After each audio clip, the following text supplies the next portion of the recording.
الدین ایوبی اپنے خیمے میں بیٹھے ہیں تو ایک بی بی آ گئی.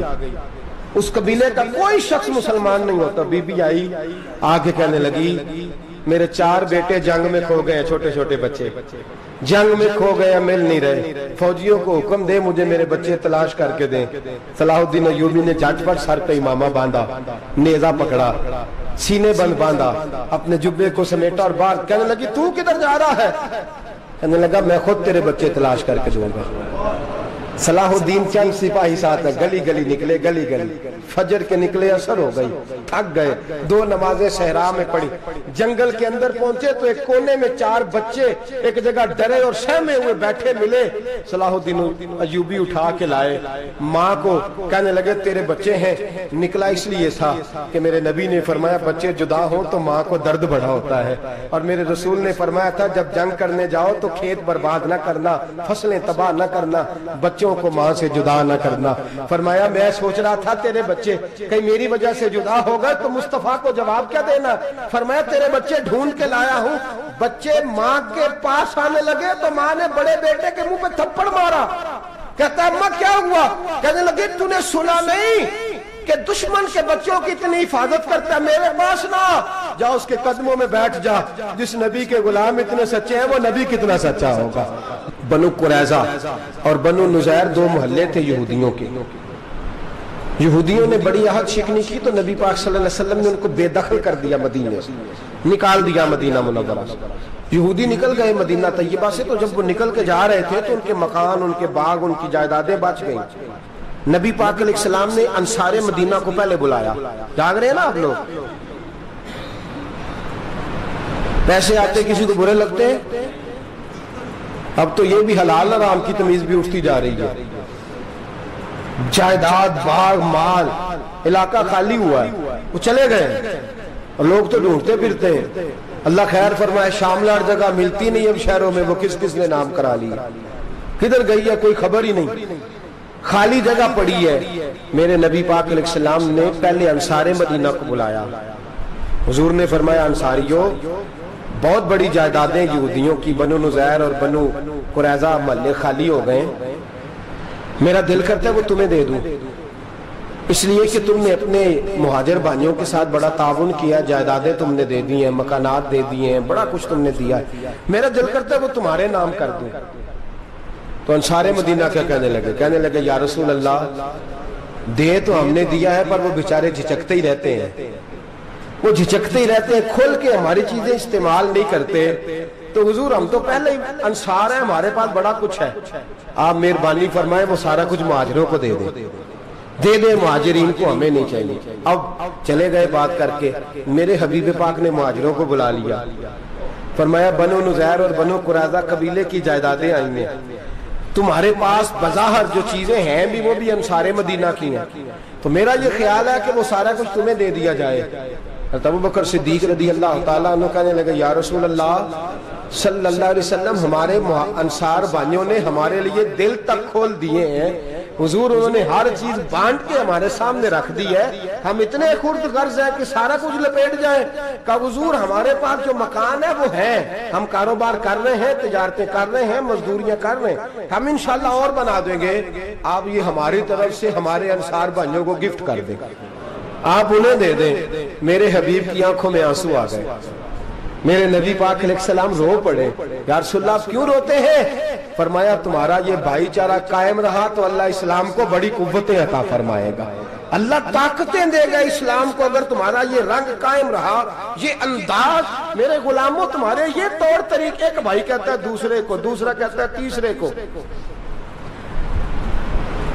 مسلمانوں کی نا ایک تعداد لڑتے لڑتے لڑتے لڑتے دور چلے گئی. تاتاریوں نے قید کر لیا, 4 مسلمان تھے, تبلیغ کرنے گئے, جنگ کرنے گئے, جہاد کرتے کرتے کافروں سے لڑتے لڑتے تاتاری قوم میں چلے گئے, وہاں قید کر لیے گئے. تو سزائے موت کا حکم ہوا, 4 بزرگ تھے, سزائے موت کا حکم ہوا. تو تاتاری بادشاہ جو تھا وہ بڑا خلاف تھا, بڑا سخت مخالف تھا مسلمانوں کے.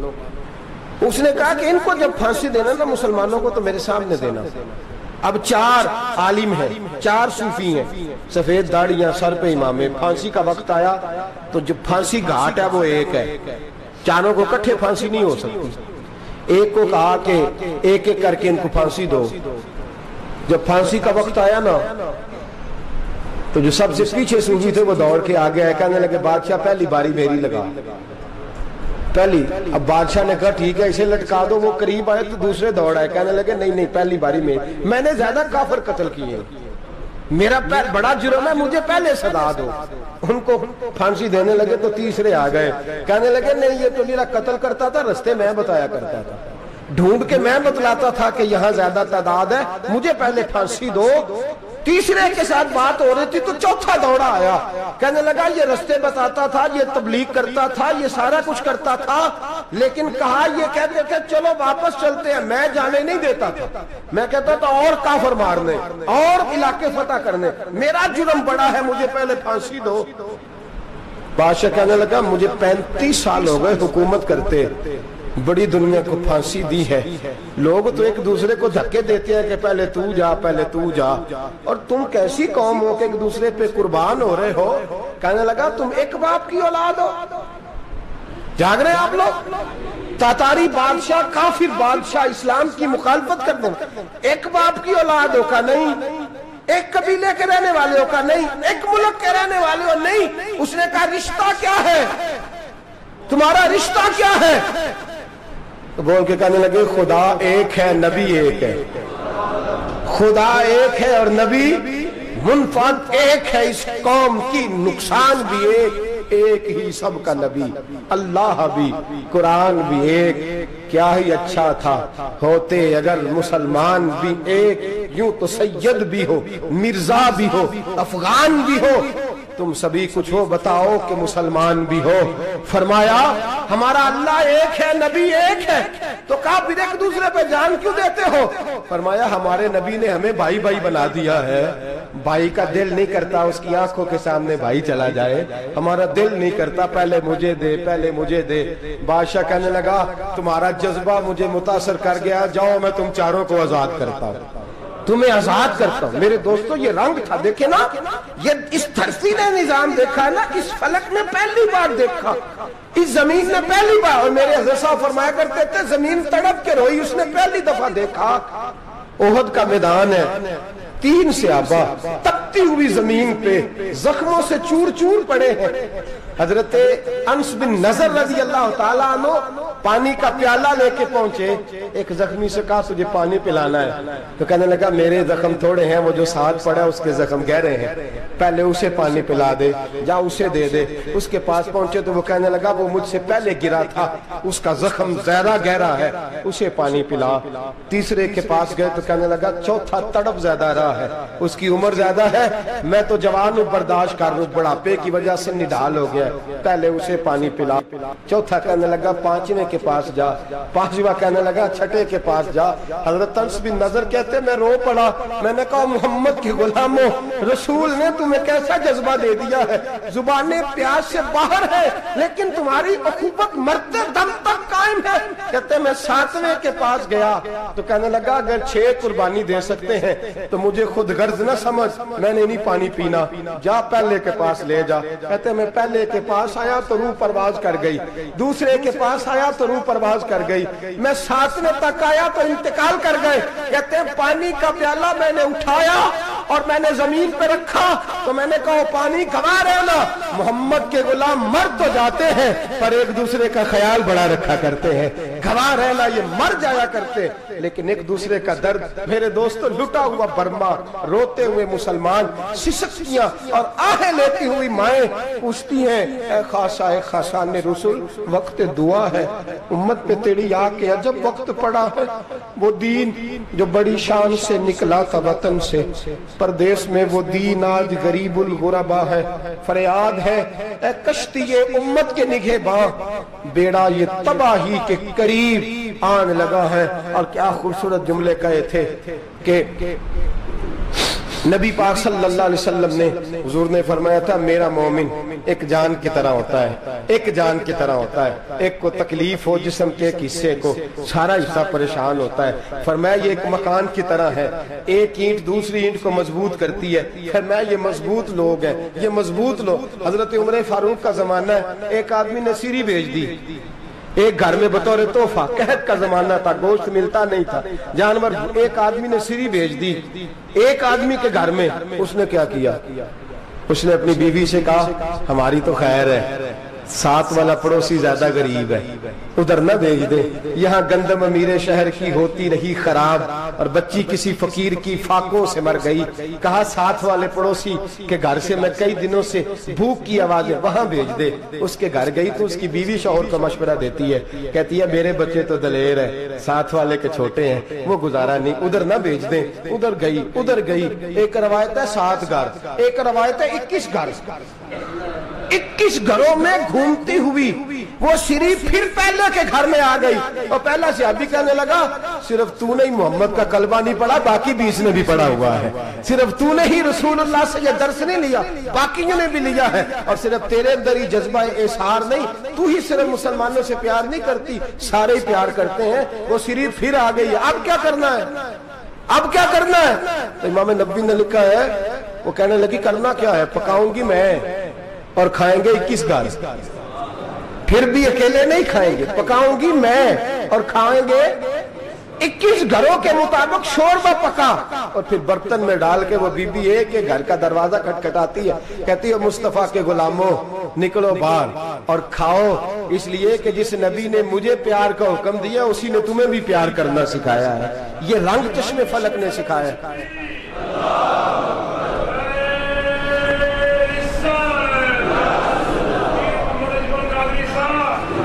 آپ کی بڑی مہربانی، زندہ باد وہی ہے جس کو اللہ رسول زندہ باد فرمائے، بڑی مہربانی، اللہ جزا دے۔ عرض یہ کرنے جا رہا تھا کہ رسول کریم صلی اللہ علیہ وسلم نے یہ پیغام دیا امت کو، فرمایا کہ دیکھیں نا کتنے بڑے لفظ ہیں، یہ نہیں فرمایا دوزخ میں جائے گا، یہ نہیں فرمایا کہ اسے جہنم کی سزا ملے گی، میرے نبی نے فرمایا میں اسے مومن مانتا ہی نہیں، میں اسے مسلمان اپنا مانتا ہی نہیں۔ حضور کسے؟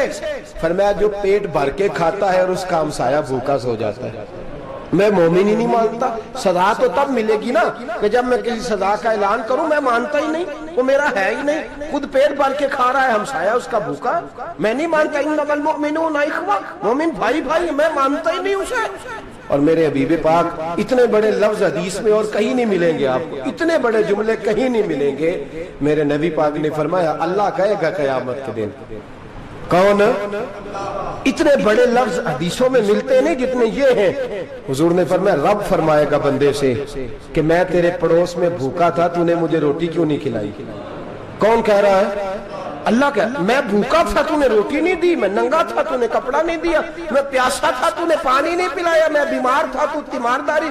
یا اللہ نہ تو کھاتا ہے، نہ پیتا ہے، نہ کپڑا پہنتا ہے، نہ تو بیمار ہوتا ہے، لا تاخذہ سنۃ ولا نوم، تجھے بیماری آتی نہیں، اونگ نیند نہیں آتی، میرے مالک تو میرے پڑوس میں تھا۔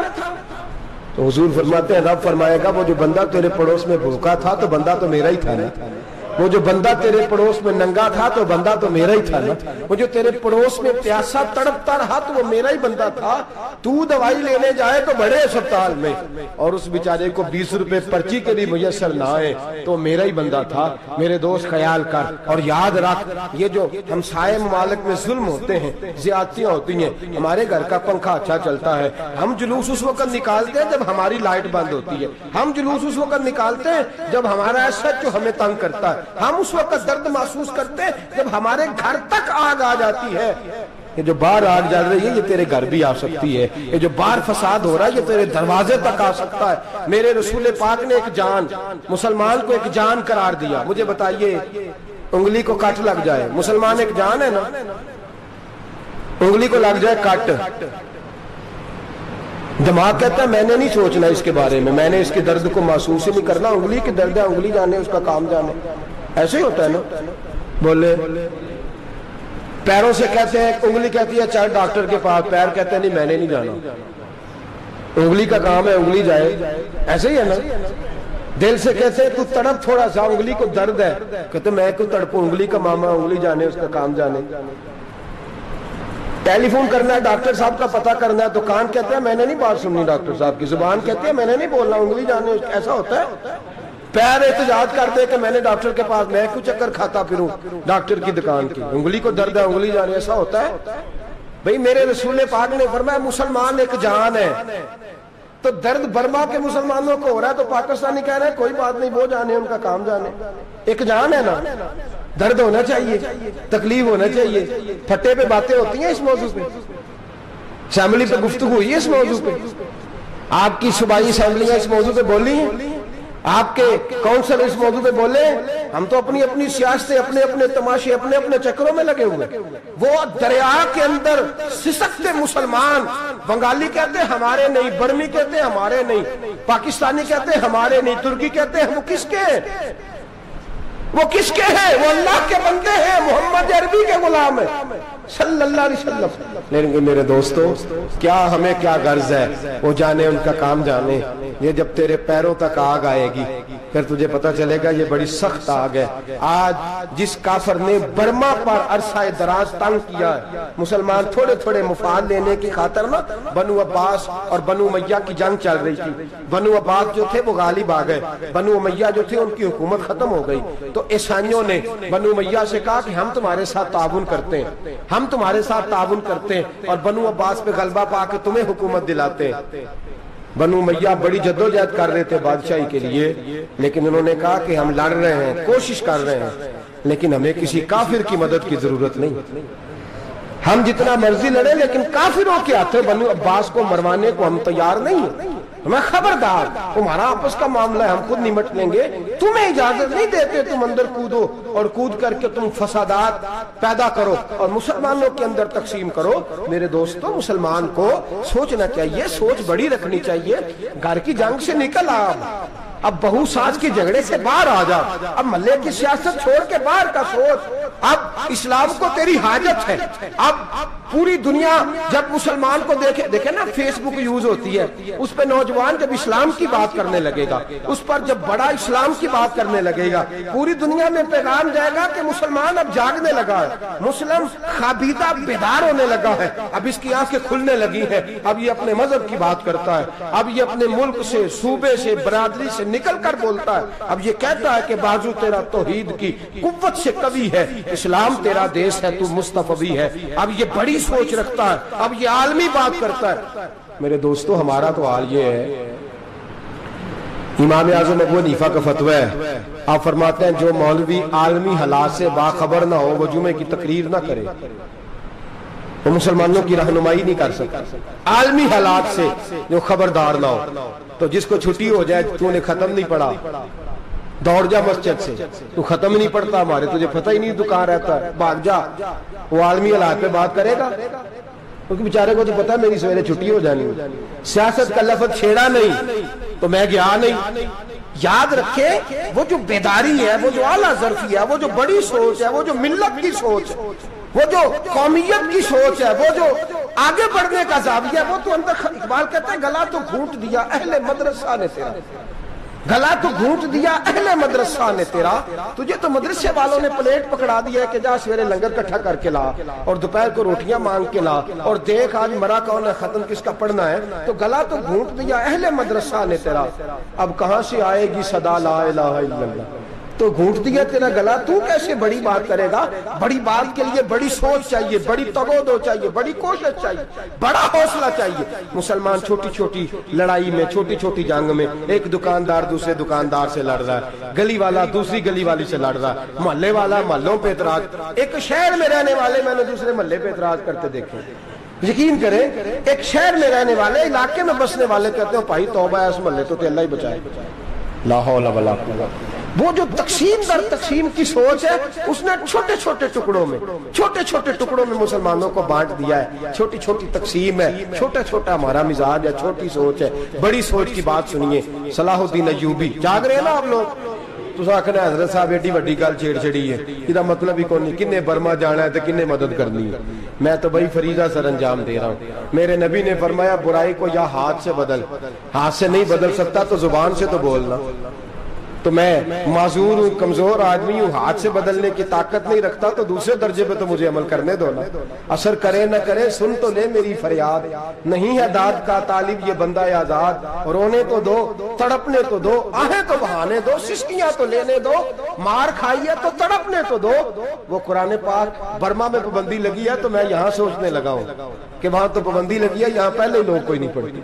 معاذ اللہ تعالیٰ حالات دن پہ دن مسلمانوں کے لیے ایک ایک کر کے، افغانستان میں جو آگ لگی تھی پھر وہ عراق میں بھی لگی، پھر وہ لیبیا میں بھی لگی، پھر وہ مصر میں بھی لگی، پھر وہ یمن میں بھی لگی، سعودی عرب میں دھماکے ہوئے، میرا دل تڑپا ہے، مجھے پریشانی ہوئی، میں بچے پاس تھے، میں بڑا ڈسٹرب ہوا، میں نے کہا یار یہ ہمارا سب کا اجماعی عقیدت کا مرکز ہے، ہم کم از کم ہزار اختلاف کے باوجود کہا کرتے تھے کہ عرب میں امن ہے یار، وہاں سکون ہے، وہاں دکانیں کھلی چھوڑ کے لوگ چلے جاتے ہیں، وہاں بھی فساد ہونے لگا، وہاں بھی آگ بڑھ گئی ہے، لیکن ہم صرف چھوٹی چھوٹی کر کے جب آگ بجھانے کی کوشش کریں گے اس وقت آگ نہیں بجھے گی، جب ہر آدمی اپنے پیالے میں پانی لے کے آئے گا، ہر شخص اپنے گھر کی نل چلائے گا، ہر شخص نلکا چلائے گا اور پانی نکال کے یہ آگ بجھائے گا، تب یہ آگ بجھے گی۔ ہر آدمی کو کردار سوچ بڑی کریں، نظریہ بڑا کریں، ملت کی بات کریں، مسلمان ہو کے سوچیں، مسلمان ہو کے سوچیں، خدا را نکلیں یہ گھر کے جھگڑوں سے، تھوڑی دیر کے لیے اپنے آپ کو بڑا کریں، بڑی سوچ آپ بنائیں، جب دوستیاں لگائیں، یارانے لگائیں، کہ چھوٹے موٹے حساب سے بچیں۔ بابا بلے شاہ صاحب فرماتے کورے ورک کتاب نہیں ہوندے، کورے ورک کتاب نہیں ہوندے، پتھر دل گلاب نہیں ہوندے، او بلیا یاری سوچ کے لائیں، یارا نال حساب نہیں ہوندے۔ پھر ذرا نکلے اس حساب کتاب سے باہر، بلیا یاری سوچ کے لائیں، یارا نال حساب نہیں ہوندے۔ پھر ذرا بڑا ذہن کرے، چھوڑے اپنے حساب، یبصرون علی انفسہم ولنبلونکم بشیء من الخوف والجوع ونقص من الاموال والانفس والثمرات۔ پھر حساب کتاب سے نکلے، پھر امام علی مقام کی طرح یہ سوچ بنائے کہ حسین کے بچے چلے جائیں تو کوئی حرج نہیں، امت پر آنچ نہیں آنی چاہیے۔ ایک امام علی مقام، کل تک امام میدان میں کھڑے تھے تو اکیلے تھے، لیکن آج پوری دنیا کہتی ہے حسین ہمارا ہے، حسین ہمارا ہے۔ آج نظریہ امام علی مقام زندہ ہے، تو اکیلا ہے تو کھڑا ہو، یہ نہ کہا کر چھوٹی سی مسجد ہے، ایک کونا ہے کھڑکاوا، مولانا تقریر کر رہے ہیں تو کیا بنے گا، ایک آواز کہیں سے گونجا کرتی ہے، پھر اس میں تاثیر میرا اللہ پیدا فرما دیا کرتا ہے، پھر اس کے اندر قوت میرا رب پیدا فرما دیا کرتا ہے، پھر اللہ اس میں تاثیر پیدا کر کے چار دانگ عالم میں پھیلا دیا کرتا ہے۔ صلاح الدین ایوبی، مسلمانوں پہ ظلم ہوا، فلسطین میں آگ لگی اور پورے فلسطین کی گلیاں خون سے بھر گئیں، ایک دن کے اندر 70,000 مسلمان قتل ہوا۔ گھوڑوں سے سڑکوں پہ چلا نہیں جاتا تھا، گھوڑے پھسلتے تھے، اتنا خون تھا، اور کچی سڑکیں تھی، اتنا خون تھا، پہلے کچی زمین نے خون پیا، پھر خون اس سے باہر آیا، پھر بھی اتنا سخت 70,000 آدمی قتل ہوا۔ صلاح الدین ایوبی کون تھے؟ میرے غوث اعظم جیلانی کے مدرسے کے طالب علم تھے۔ جامعہ نظامیہ مدرسہ، یہ مدرسے ہیں جنہوں نے دین کے مجاہد پیدا کیے، مدارس ہیں جنہوں نے دین کے مجاہد پیدا کر کے پوری دنیا کے اندر پھیلائے ہیں۔ مدارس کے اندر دہشت گردی آئی، میں اختلاف نہیں کرتا، لیکن ابھی بھی مدرسے ہیں جن مدرسوں سے رسول اللہ کے دین کا سچا درس دیا جاتا ہے، امن پیار اور محبت کی فضا کو عام کیا جاتا ہے وہ مدارس، اور انشاءاللہ قیامت کی صبح تک وہ مدرسے قائم رہیں گے۔ صلاح الدین ایوبی مدرسے کے طالب علم ہے، مدرسے کا، لیکن مدرسہ اس کا تھا جو ساتھ درویش بھی تھا، جو ساتھ اللہ رسول کے احکامات محبت کے ساتھ پھیلانے والے غوث اعظم جیلانی کا مدرسہ تھا، اس مدرسے کا پڑھنے والا طالب علم۔ دیکھیں نا، علم دین شہید کون تھا؟ نعتیں پڑھنے والا تھا نا، ختم دلانے والا تھا۔ عامر چیمہ شہید کون تھا؟ نعتیں پڑھنے والا تھا نا۔ یہ نعتیں وہ چیز ہوتی ہے جو دلوں کے اندر اثر پیدا کر دیتی ہے، جو نبی پاک کی محبت کو پروان چڑھاتی ہے، اور یہی چراغ جلے گا تو روشنی ہوگی۔ صلاح الدین ایوبی اکیلا اپنے دوستوں سے کہنے لگا مسلمانوں کی مدد چند سالوں میں نکلو مدد کریں۔ انہوں نے کہا تیرے نکلنے سے کیا ہوگا؟ کہنے لگا میں نے نہیں نکلنا، میرے اللہ نے میری مدد کرنی ہے، میرے اللہ نے میری اٹھ باندھ کمر کیا ڈرتا ہے، پھر دیکھ خدا کیا کرتا ہے، اور میں مجھے نکلنے دے، اللہ میری مدد کرے گا۔ تھوڑا تھوڑا کر کے فوج جمع کی، کوشش کی، چند سالوں کے بعد اسی جگہ جہاں مسلمانوں کا خون بہا تھا، اللہ نے اسلام کا جھنڈا پھر سے بلند کر دیا۔